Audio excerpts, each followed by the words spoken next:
आप सबका।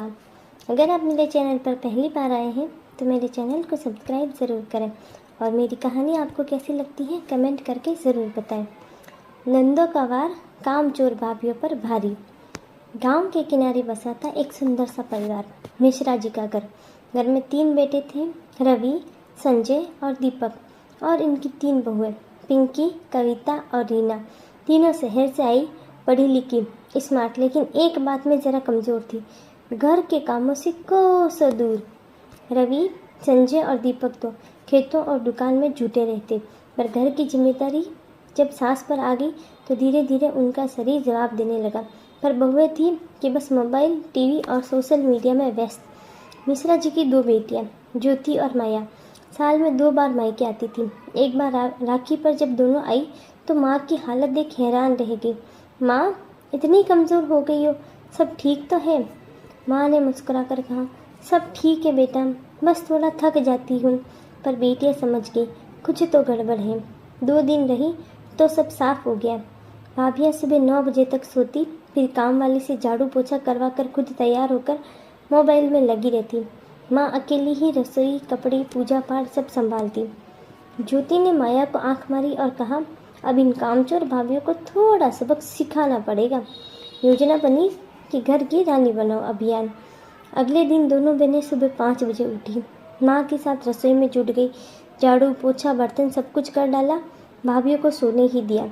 नाश्ता तैयार करके टेबल सजाया और खुद कपड़े पहनकर निकल गई, बिना एक शब्द बोले।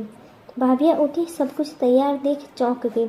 अरे, ये नाश्ता किसने बनाया? सारा काम हो गया। माँ बोली, ज्योति और माया ने किया है और अब बाहर गई है।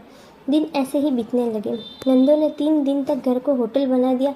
सांझ सवेरे नाश्ता, साफ सुथरा घर और पूरे दिन बाहर घूमना। चौथे दिन नंदन ने बहू से कहा कि हम भी शहर से आए हैं और हमें भी रेस्ट चाहिए। तो भाभी थोड़ा असहज हुई। फिर एक दिन नंदों ने बहुओं को कहा कि जिस तरह हमने घर संभाला है उसी तरह आप भी घर संभालिए और घर का सारा काम कीजिए। लेकिन तीनों भाभियाँ घबरा गई।